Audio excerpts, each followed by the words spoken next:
Hey everybody, it's Mandy at Chapel Hill Forge, and today is strawberry day. So we got 4 flats and then some yesterday from some local farmers. We sort of got in at the end of our strawberry season here in zone 6. So I think it'll be fine. I wanted like 4-ish flats. That's what we got. We just had to round them up from a couple different farmers. So we got some seconds, we got some firsts, and I'm gonna just kind of take you through how I do strawberry preservation.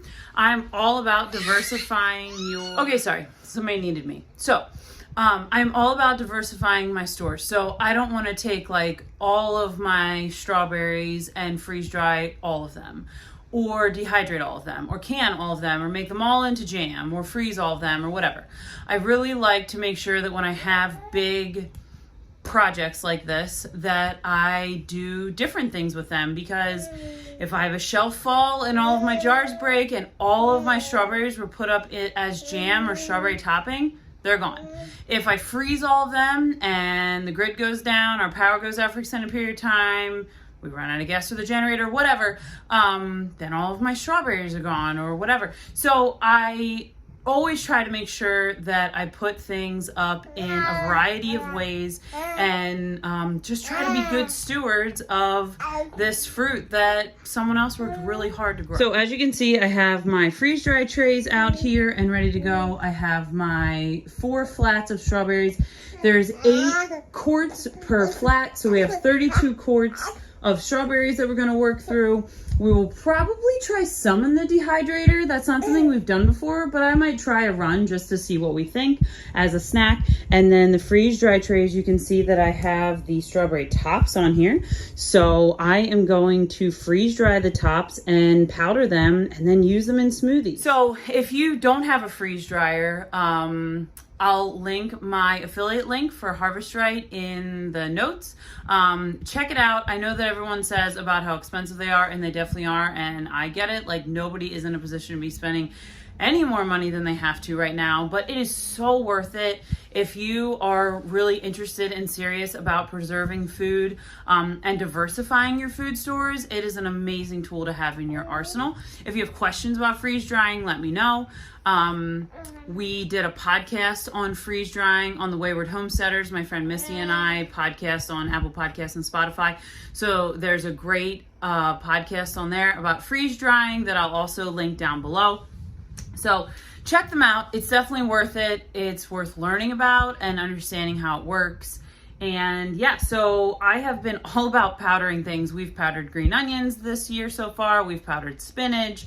In our powders, we have cranberries and red raspberries. We have strawberries, collard greens, kale, all kinds of things we can powder. And it's just amazing how much nutrition you can get from like a tablespoon, say, of powdered spinach, which is equal to a bag, half a bag of spinach that you would say buy at the store. So definitely a cool way to preserve your food is powdering it, and it takes up so much less space. You can just put it in a mason jar and you have it ready to go to add to whatever, oatmeal or smoothies. If it's a vegetable, you could add it to a sauce or anything like that. So I'm going to take you along today as we preserve these strawberries. Something interesting of note is that freeze-dried strawberries can be used in many ways. So our kids and us, we just like to eat them as is, as a freeze-dried strawberry. They're probably our favorite thing to freeze-dry. That, mangoes, and pineapple. Obviously, we don't grow mangoes and pineapple here in Pennsylvania. I guess maybe we could try in our greenhouse. I haven't gone down that rabbit hole yet. But we love to just eat them as a snack. They are fantastic to throw just as freeze-dried strawberries, not powder, on oatmeal. Or in yogurt or anything like that. They rehydrate. If you want to rehydrate them, they rehydrate very easily. If you're not familiar with freeze-dried food, basically you get foam. It looks like foam. It kind of feels like foam. But the flavor, the taste is identical to when you put it up. And as I've mentioned before with freeze-dried food, when I was talking about eggs, water glassing eggs and freeze-drying eggs and all that, the nutrition is almost identical. You lose almost no nutrition, which you don't get with any other preservation method, which is pretty amazing. So when I'm freeze drying strawberries, I usually at minimum cut them in half. You can do slices. I wouldn't do them whole. That could really increase the dry time on the freeze dryer. I would at minimum cut them in half, quarter them. You could slice them. I'm just kind of halving or quartering depending on the size, because these are local strawberries and not store-bought monster strawberries. They're just like, you know, a modest size. So I feel like I can get away with halving or quartering these and they'll do just fine in the freezer. Okay, so several interruptions as usual, but I have my strawberries out on the freeze dry trays. So I have 3 trays of tops and I have 5 trays of, I quartered, sliced, depending on the size. There was, like I said, some of them were kind of small, so those I just maybe halved. The bigger, there was a few like pretty good size ones, so those I sliced. And so yeah, these are gonna go into the freezer and they'll get freeze dried. So the tops will get powdered when they come out of the freeze dryer, and the slices will go in Mylar bags and with oxygen absorbers, and we will use those as snacks. Our kids love those. So my next task will be to get some in the dehydrator. I want to try to make like strawberry gummies. I'm not really into making like chips. We don't love like banana chips and things like that.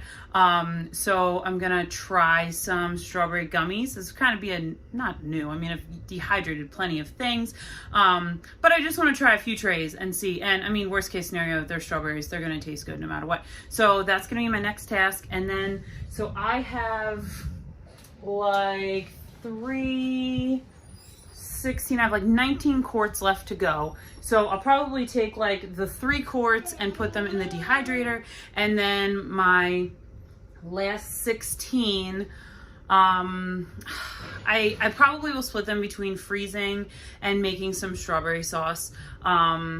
And then we'll just, like I said, I really want to try to diversify this strawberry haul that we were able to pick up yesterday. So I think that's what we're going to do here the rest of the day. I feel like I should mention too that if you don't have a freeze dryer, or freeze drying the grass, as our family calls it, the strawberry tops, skeeves you, then you can absolutely feed them to your chickens. Before I knew about freeze drying tops, I always just fed them to the chickens. They love them. They will pick the crap out of them. So you have that option. If you don't have chickens or turkeys or pigs or whatever that will eat those scraps, absolutely compost them. Don't just throw them in the trash. I mean, they have endless contributions to the world, whether you eat them, your chickens eat them, or your compost uses them up. So I'm starting to work through putting strawberries on the dehydrator trays. So I have them here, cutting off the tops, putting them there whole, and then I'll slice them down.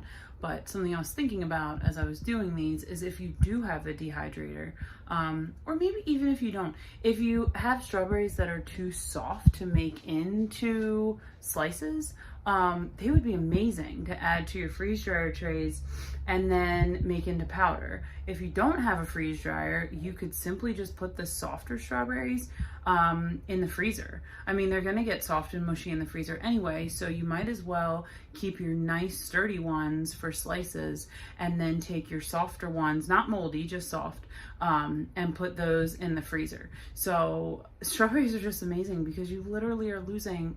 So it's pretty amazing how much you can fit on a freeze dry tray.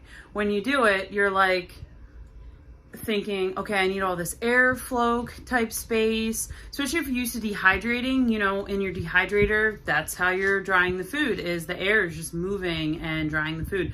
With your freeze dry trays, it's not quite the same. So you pre-freeze these trays. So we have like a rack that goes in the freezer. You slide the trays in. We bought the rack not from Harvest Right, from another person, which I can link below. You just load them in there and pre-freeze them. And pre-freezing really helps make sure that you don't have like explosive eggs coming out of your freeze dryer. Or if you join any freeze dry groups on Facebook, you'll see some really high quality pictures of people that tried to freeze dry like ice cream and it wasn't frozen solid before they started, and they had this insane mess coming out of the front of their freeze dryer. So you always want to pre-freeze your food before you put it in the freeze dryer. But so when I load like strawberries, I mean, you can tell this is pretty thick. You really want to try to stay below the top of the tray. Mine kind of go over sometimes. I've honestly not had any trouble with that.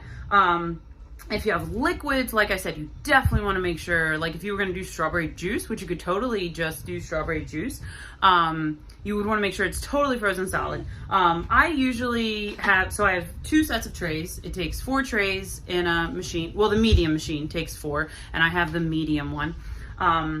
So I usually have one in the queue as we call it, and it's just freezing, ready for the next one, and then I have a set in the freeze dryer. I happen to be a little bit behind because, I mean, it's spring and there are 5 million projects going on. So I'm just gonna load all these with strawberries. Probably by this evening, or even later this afternoon, I should have a frozen set ready to get in the freeze dryer. Typically it takes less than 24 hours-ish. Some things take a little bit longer. Strawberries probably will be right around the 24-hour mark, so I'll get those put in like early this evening or whatever, and then I will pull them out tomorrow evening, let it defrost, which takes about 2 hours, and then get the next set in. So if you're on top of it, you can really, hold on one second, okay, I'll get it. If you're on top of it, you can really keep your freeze dryer going like 24/7. Now, is it running electric and all that? Yes, probably. But it's only like a few dollars a load. And for the food security that you get out of it, in my opinion, it's totally worth it. So 12 hours later, we're finally finishing this project because there was 50 interruptions as usual. So I am gonna just freeze. I think I have, what, 7 or 8 quart bags here. I'm just gonna freeze those, and then we can either use them in smoothies. I could make strawberry topping and can it later, but I just don't have the bandwidth to finish it tonight. So throw those in the freezer. We have 6 trays in the dehydrator making strawberry fruit snacks, I guess, for lack of a better word. And I have 8 trays for the freeze dryer so far, and I probably have another 2 trays of strawberry tops. So I'll wind up with 4 trays of strawberry tops, 8 trays of freeze dried strawberries, 6 trays of dehydrated strawberries, and then I have 7 quart bags that are frozen. So not too bad. I started with 32 quarts.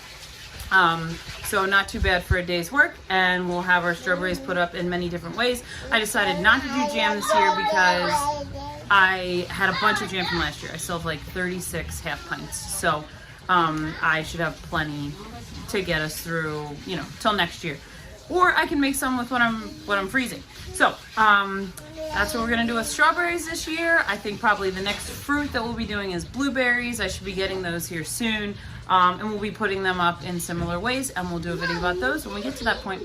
Have a good day, guys.